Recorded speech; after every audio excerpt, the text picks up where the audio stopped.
Video में हम देखेंगे गुजरात हाई कोर्ट ने जो वैकेंसी निकाली है कंप्यूटर ऑपरेटर की, उसके लिए क्या एलिजिबिलिटी है, उसके लिए क्या क्राइटेरिया है, क्या एज लिमिट है और किस तरीके से उसमें अप्लाई करना है। तो देखिए, ये जो आई है सामने आप देख रहे हैं, ये हमारे कंप्यूटर ऑपरेटर की जो है वैकेंसी है। जब हम इस पर क्लिक करेंगे तो हम यहाँ से इस जगह पर पहुँच जाएंगे। ये हमारी डिटेल, उसका नोटिफिकेशन है कंप्यूटर ऑपरेटर की। तो कंप्यूटर ऑपरेटर के यहाँ पे दिया हुआ, जैसा कि आप देख पा रहे हैं, 148 वैकेंट पोजीशन है, कंप्यूटर ऑपरेटर है, जो कि आईटी सेल के अंतर्गत है। और जिसका पे स्केल आप देख पा रहे हैं कि 19,900 से लेकर 63,200 के बीच में है। और उसके साथ ही आपको कुछ अलाउंसेस भी मिलेंगे, तो जो कि एक हैंडसम आपकी सैलरी बन जाएगी। अगर हम इसका कैटेगरी वाइज वैकेंसीज देखें कि 148 वैकेंसीज जो हैं वो किस तरीके से हैं, तो आपसे यहाँ सामने देख पा रहे हैं कि 62 वैकेंसीज जो है जनरल के लिए है, एससी के लिए 11 है, एसटी के लिए 23 है, एसईबीटी जो है उसके लिए 38 है, और ईडब्ल्यूएस के लिए 14 है। Out of the category wise post reserve for women. अब वुमेन्स के लिए इन्हीं में से लिखा है कि जनरल के लिए, जैसे यहाँ जनरल में 62 है, तो उसमें जनरल की 20 जो सीट है वो वुमेन्स के लिए। एससी की 11 है, तो एससी की 4 जो है वो जनरल के लिए। एसटी की 23 है, तो एसटी की जो 8 है वो वुमेंस के लिए। इसी तरीके से ईडब्ल्यूएस की 14 है, तो उसमें से 5 जो है वो वुमेंस के लिए रिजर्व्ड है। तो या इस तरीके एक्स सर्विसमैन के लिए 15 है, और फिजिकली हैंडीकैप्ड के लिए जो है वो 7 है। तो इस तरीके से आप देख सकते हैं कि आप किस कैटेगरी के अंतर्गत आ रहे हैं और उस कैटेगरी में आप बढ़ सकते हैं। अब आइए हम इसका देख लेते हैं कि एलिजिबिलिटी क्राइटेरिया क्या है। देखिए, एलिजिबिलिटी क्राइटेरिया के लिए कोई भी आपने अगर बीसीए, बीएससी कंप्यूटर साइंस किया, कोई भी 3 इयर्स का डिग्री करी है, तो वो इसके लिए एलिजिबल है। यदि वो आपने नहीं किया है तो कोई 3 इयर्स का डिप्लोमा हो, जो कंप्यूटर साइंस में हो, इंफॉर्मेशन टेक्नोलॉजी में हो, या इसके इक्वालेंट कोई पॉलिटेक्निक इंस्टीट्यूट से कोई आपने डिप्लोमा किया तो वो भी मान्य है। या आपने कोई अगर आपने ये 2 भी नहीं किए हो तो कोई भी ग्रेजुएशन की डिग्री चल जाएगी, लेकिन साथ में फिर आपके पास 1 साल का डिप्लोमा होना चाहिए, जो कि डेटा एंट्री ऑपरेटर का हो, कंप्यूटर एप्लीकेशन का हो, कंप्यूटर प्रोग्रामिंग का हो, और वो रिकॉग्नाइज्ड यूनिवर्सिटी से किया होना चाहिए। या फिर आपने ओ लेवल जो है डोएक सोसाइटी न्यू दिल्ली से होता है वो किया हो। तो यहाँ पर अपन ने इसकी एजुकेशनल क्वालिफिकेशन देख ली। अब देखते हैं कि इसकी एज लिमिट क्या है।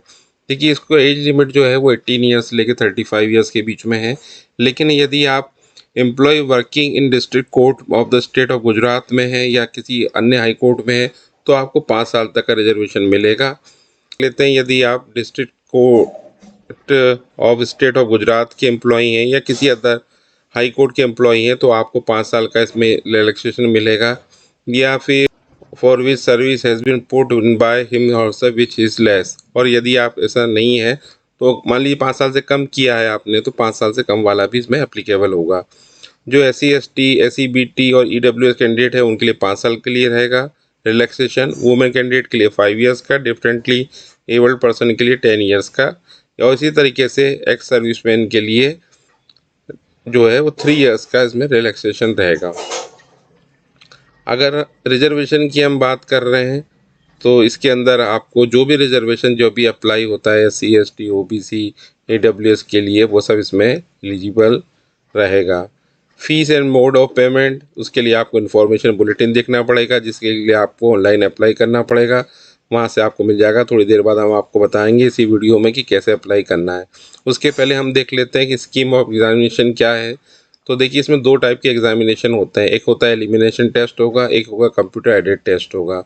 ये दोनों 100 मार्क्स के होंगे। और जो एलिमिनेशन टेस्ट होगा वो MCQ टाइप का होगा, जिसमें कि आपको कम से कम 50 मार्क्स तो लाना ही पड़ेगा, जैसे कि आप नीचे देख पा रहे हैं।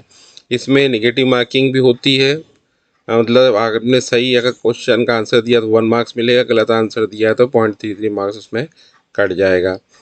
इसी के साथ तो ये जो मेरिट बनने में है उसमें इसका यूज़ नहीं होगा एलिमिनेशन, सिर्फ इसमें इसलिए होगा ताकि आप आगे का ये जो कंप्यूटर एडेड टेस्ट है ये दे सकते हैं कि नहीं दे सकते हैं।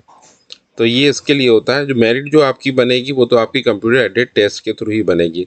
आप कंप्यूटर एडेड टेस्ट पे हम आते हैं। तो कंप्यूटर एडेड टेस्ट कैसा होगा, उसका आप सामने सिलेबस देख पा रहे हैं, जिसमें Windows, Linux, Microsoft office, open office, basic knowledge of computer, basic of computer peripheral, trouble shooting, installation, best practice, internet technology.